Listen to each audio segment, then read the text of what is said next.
नमस्कार दोस्तों, आज मैं आई हूँ अपने ऑफिस और मुझे रिप्रेजेंट करना है IGNCA को आज़ादी के अमृत महोत्सव प्रोग्राम के तहत, जिसमें कि हम इनसे बताने वाले हैं संग्रह संरक्षण अंकीयकरण कार्यशाला, यानी कि हम करते क्या हैं, आर्ट कंजर्वेटर का काम क्या होता है और इसके बारे में हम सारा एक्सप्लेन करेंगे। तकरीबन 100 पार्टिसिपेंट्स हैं जिनको 1 बाय 1 हम लोग एक्सप्लेन करने वाले हैं। प्रमोद वसंत बापट, मैं मुंबई से हूँ। यहाँ पर आप ये जो समूह बैठा है जी, ये सारा पूरे महाराष्ट्र राज्य और राजस्थान राज्य और गुजरात राज्य, इन 3 राज्यों से, और गोवा जी, तो ये 4 राज्यों का प्रतिनिधित्व करने वाले सारे बंधु हैं। सारे अभिज्ञ लेखागार की सारी प्रक्रिया ये समझना चाहते हैं अपने अपने क्षेत्र में।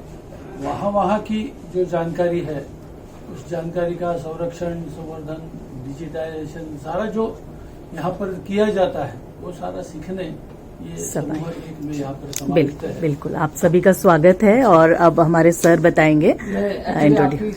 जो टीचर हैं वो ममता जी ही हैं। तो मैं पहले आपको क्योंकि नरेंद्र जी के साथ जो है मैंने ही ये वाला जो प्रकल्प है, जो प्रोजेक्ट है, इसको हम लोगों ने ही मिलकर बनाया था। तो आपको बता देते हैं कि हम लोगों ने इसलिए 4 ग्रुप बनाए हैं क्योंकि हमारे पास तो लोग ज्यादा हैं और स्पेस की शॉर्टेज है। तो अगर एक ही दिन में अगर हमें सारे कार्यक्रम करने हैं तो पैरेलल सेशन चलाने जरूरी थे। तो और दूसरी चीज ये है कि आप जैसे अभी लेखागार में जाएंगे बाद में तो अभी लेखागार में बहुत सारे लोग अलाउड ही नहीं होते हैं जाना, क्योंकि उनका सामान है, कुछ गिर जाए, कुछ होने लग जाए, कुछ जी। बहुत सारा डॉक्यूमेंट है जो 100 साल तक पुराना है, मगर इसको हम एक व्यवस्थित नहीं रखे हैं क्योंकि उसका अनेक कारण होगा। अभी हम इन सभी को कुछ व्यवस्थित रख के इसको बहुत काल तक प्रिजर्व करके रखने का एक कार्यक्रम चालू किया है। इसीलिए आप जैसा कोई एक्सपर्ट है उसको कैसा कर सकता है, क्या विधान है, ये हम आपसे जानना चाहते हैं। तो बिल्कुल आप लोगों का स्वागत है और क्वेश्चंस आप कुछ भी पूछिए जो आप पूछना चाहते हैं, लेकिन एक बार प्रेजेंटेशन खत्म हो जाए उसके बाद। दूसरा बात यह है कि अभी भी हमारे गांव में बहुत सारे ऐसी चीजें जो यहाँ पहुँचाने, जैसे कि दाल पत्ती का लिखा हुआ पोस्टर जी, उड़ीसा तो फेमस है इन चीजों में। उसमें गांव में भी है, बहुत सारे हैं लोग पहुँचाने। बहुत सारी मूर्ति है, बहुत सारी जगह पूजा हो रहा है, उसका कल्चर का कोई पहुँचा नहीं है अभी तक। ओके, बहुत सारे गैप है अभी, ठीक है, रूरल से और यहाँ जो थोड़ा बहुत जो दखल जी, तो उसको कैसे हम लिंक कर पाएंगे और उसको कैसे हाईलाइट कर पाएंगे। ठीक है, डन, ठीक है। New in this field, you all are new in this field, so आप एकदम परफेक्ट बेस्ट जगह में आए हैं आज और आपको मैक्सिमम जानकारी मिलेगी। लेकिन मुझे पता होना चाहिए आप लोग पूछना क्या चाह रहे हैं। आपका क्वेश्चन होगा, आंसर मेरा होगा, एंड होपफुली मैं आप लोगों के सारे आंसर्स दे पाऊंगी। जैसे बहुत सारे लेटर्स वगैरह एक्सचेंज हो रखे हैं जी, जिनमें कि प्रिजर्व करने का भी रिक्वायरमेंट है कि जी, किस तरह से उन्हें रखें, क्योंकि इयर्स एंड इयर्स ओल्ड है जी। देन बुक्स वगैरह है, बहुत सारे ऑडियो विजुअल हमारे पास में रिकॉर्ड्स रखे हुए हैं जो कि ओल्ड एज टेक्निक पर है, तो उसको किस तरह से प्रिजर्व करके रखा जाए। ठीक है, तो मैं आपको एक बेसिक इंट्रोडक्शन देती हूँ अपने प्रेजेंटेशन के थ्रू, और फिर मैं आपको ले जाऊंगी लैब में, जहां आप पूरा प्रोसेस जो आपके क्वेश्चंस है वो आप प्रैक्टिकली देखोगे। कहते हैं ना, पढ़ने से लेके प्रैक्टिकली आंखों से देखने से ज्यादा अच्छा समझ में आता है। तो वो चीज हम आपके यहाँ सॉल्व करेंगे और उसके बाद आपके जो भी क्वेश्चन होंगे वो सब वेलकम है। ठीक है, तो शुरू करें। जो हमने जो विभाग बनाए हैं, सारे विभाग इक्वली इम्पोर्टेंट हैं, चारों के चारों इम्पोर्टेंट हैं।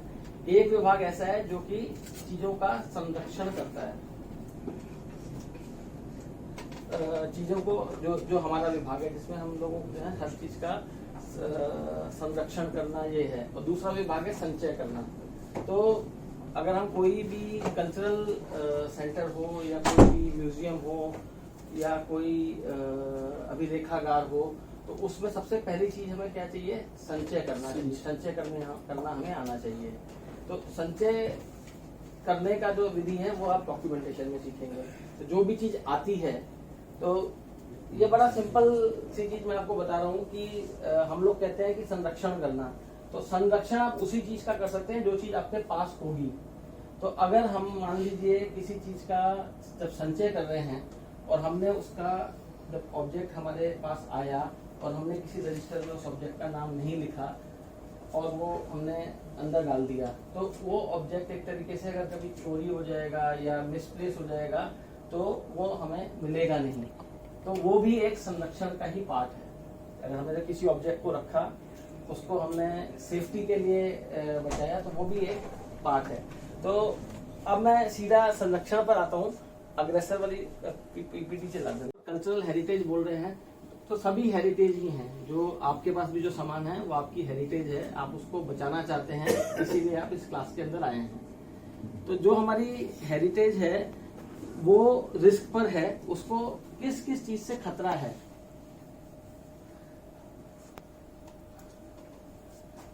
ये हमारे हो गए नेचुरल प्राकृतिक कारण जिनसे उनको हमें खतरा है।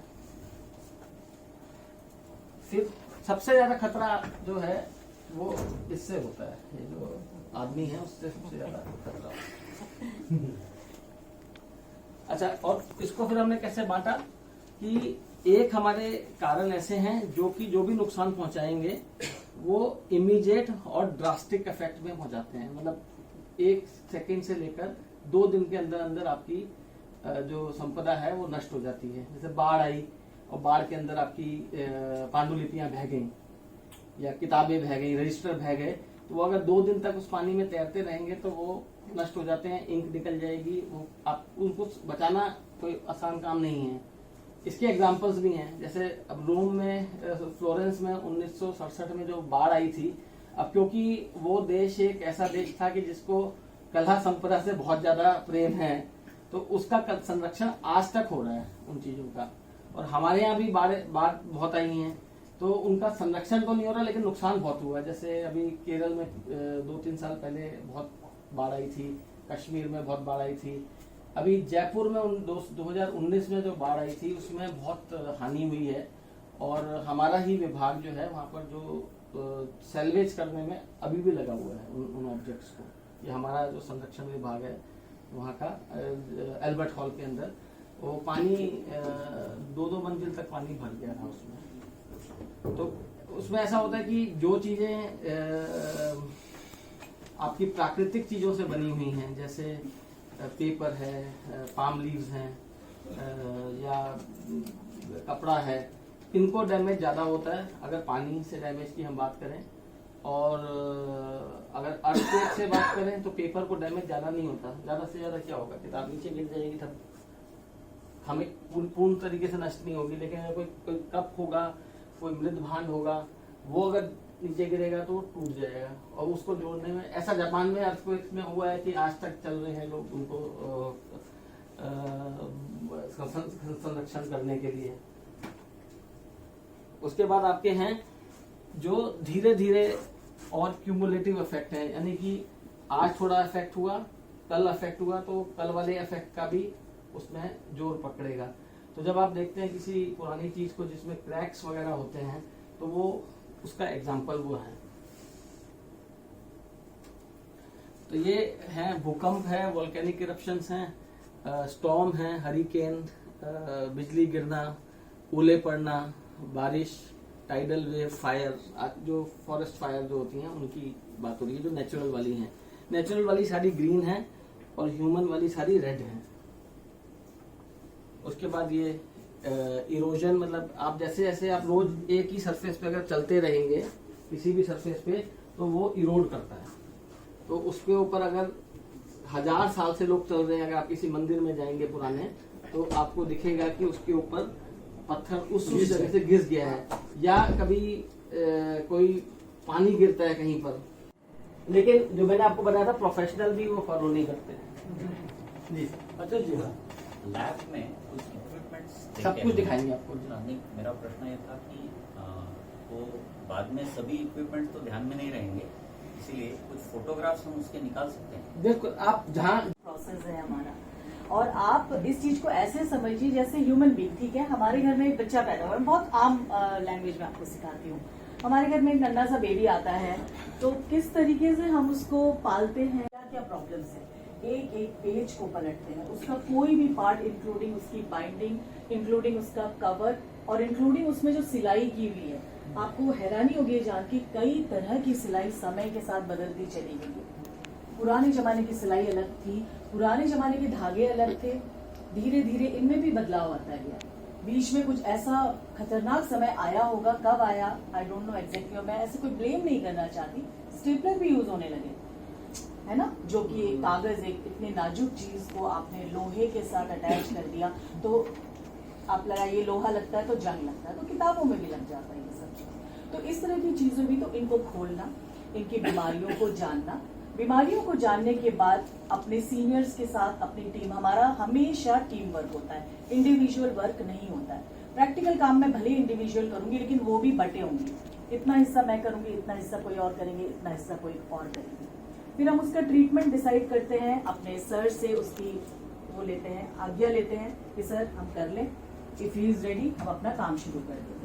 पूरा काम करने के बाद अलग अलग तरह के ट्रीटमेंट होते हैं, जैसे एक ह्यूमन बॉडी में अलग अलग बीमारी के हिसाब से ट्रीटमेंट होते हैं, वैसे ही एक सिंपल सी किताब के दसियों तरीके के ट्रीटमेंट हो सकते हैं। हो सकता है कि इसका ये जो पेपर है ये बहुत फ्रेजाइल समझ रहे हैं, नाजुक पापड़, पका हुआ पापड़, नॉट कच्चा पापड़ तो फिर भी बेचारा 2 ही पीस में टूटेगा।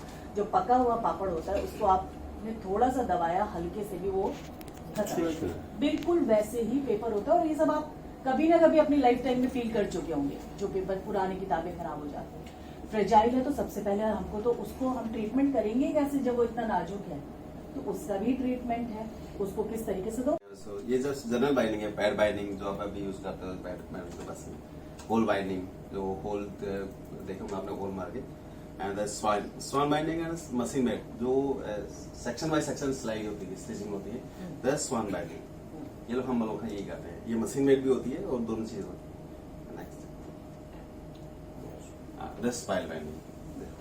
पहला लेक्चर के बाद हम लोग जा रहे हैं लैब की तरफ, ताकि आपकी अंडरस्टैंडिंग और क्लियर हो जाए, क्योंकि जब हम देखते हैं किसी भी चीज को प्रैक्टिकली होते हुए तो हमको वो चीज बहुत इजीली समझ में आती। आइए, ये है हमारी टीम, और इनकी जो क्वालिफिकेशन होती है वो होती है कि आपने जो डिग्री के टाइम पे या तो आपने BFA किया होना चाहिए, बैचलर ऑफ फाइन आर्ट्स, या BSc केमिस्ट्री इज मस्ट, लेकिन अभी शायद हमने और सब्जेक्ट्स को भी इन्वॉल्व कर लिया है। लेकिन मास्टर्स आप प्योर तरीके से कंजर्वेशन ऑफ आर्ट ऑब्जेक्ट में करेंगे, जो कि अब बहुत सारे इंस्टीट्यूट हैं, और हमने जहाँ से किया है नेशनल म्यूजियम इंस्टीट्यूट, तो ये स्पेशलाइजेशन आपको देता है इस कोर्स के ऊपर, साथ में एक्सपीरियंस आपको इन ऑफिसेस में मिलता है। तो शी इज अल्बीना, इनसे आपको मैंने मिलवा दिया। अल्बीना देखते हैं पेपर कॉन्जर्वेशन, और उसमें अब इनको अच्छा खासा मेरे ख्याल से 10 साल से 13 ईयर्स का एक्सपीरियंस हो चुका है। तो जो भी प्लीज मैंने बोला है खूब तंग करिएगा इनको और खूब क्वेश्चंस पूछिएगा। ये है आस्तिक अभी ये भी नेशनल म्यूजियम से है, अभी थोड़ी नई एंट्री है, नया जॉब है, बट नॉलेज पूरी है इनको भी। ये सुहेल है, ये भी पेपर कॉन्जर्वेशन देख रहे हैं, और आपको तो मैंने मिलवा दिया। एंड जो फोटोग्राफी करी है, आई एम सॉरी मैंने इनको काम में लगा दिया, तो ये भी हमारे अभी नए इनका अपॉइंटमेंट हुआ है, इंटर्न है यहाँ पे।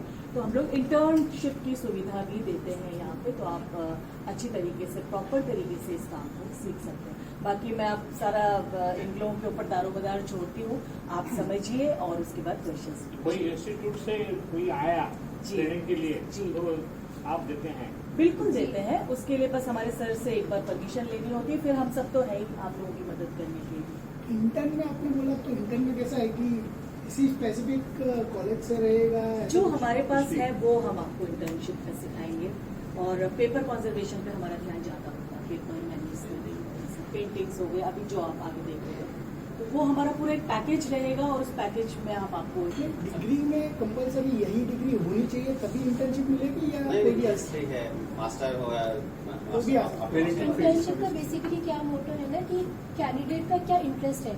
कई बार होता है ना कि हम दूसरी फील्ड से, लेकिन हमारा इंटरेस्ट है, क्योंकि इंटर्न तो कोई भी हो सकता है, लेकिन उसका अपना इंटरेस्ट होना चाहिए। अगर कंजर्वेशन में इंटरेस्ट है so they can come and we will give you the training also, but the thing is कि इंटरेस्ट इज वेरी मच। आपका इंटरव्यू होगा तो उसमें हमको पता चल जाएगा कि आप इसको वैसे ही करना चाह रहे हो या एक्चुअली आप सीरियस हो इस चीज को लेके, उस बेसिस पे आपका सिलेक्शन होगा। क्योंकि कई बार क्या होता है इंटर्न्स आते हैं अलग फील्ड से होते हैं, उनको काम करते करते इतना इंटरेस्ट आ जाता है वो इसी फील्ड में अपना क्वालिफिकेशन बढ़ा लेते हैं फिर तो वो पूरा इंस्टीट्यूट से कोई हम भेजे, समझो हमारा इंस्टीट्यूट है जी जी तो उससे हम कोई भेजे ट्रेनिंग के लिए जी जी तो उसके लिए किसके साथ कांटेक्ट आप करना बताएंगे अचल पंड्या से। अचल पंड्या सर हमारे एचओडी सर हैं, वो ही हैं सारे वैसे डिसीजन ऑनलाइन इंटरनेट पे आईजीएनसी को जो वेबसाइट है कंजर्वेशन डिवीजन में पूरा प्रोसीड्यूर है इंटर्नशिप का अच्छा। कि कैसे अप्लाई करते हैं, कैसे उसका सिलेक्शन होता है और उसको सिलेक्शन है क्या? जी। मैं तो समझो actually the person is working with an institute Yeah. And he want to have training. या वी डू उसमें दैट समझ आल्सो, ये वी डू है- that also. He has not having any given a professional sir person. Internship का ये है कि first come first serve वाला होता But है he is actually working with the institute. He is doing the work, Yeah. but he has no friend. या So that it can be provided, training Yeah, can sure, be provided to sure. the But the person. thing is हमारा जो बस selection procedure है वो first come first serve वाला है थोड़ा जो पहले थोड़ा आ भाई जाएगा साहब, हमारे ये लिए- पहले सब ये ठीक है, go जो ahead. विशेष जानकारी है वो हम अलग से लेंगे ट्रेंडिंग को हम 7 पार्ट में डिवाइड कर लेंगे, उसके अकॉर्डिंग स्टिच करते हैं 7 पार्ट में। आप लोग इधर पीछे आ जाइए, स्टिचिंग में यहाँ से अच्छा दिखेगा थोड़ा सा इधर पेंटिंग में थोड़ा डाल के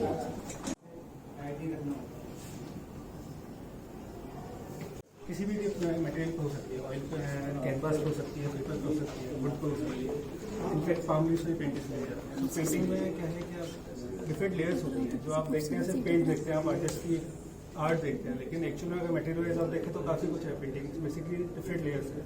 जैसे आप इसमें देख रहे हैं तो ये कैनवास है,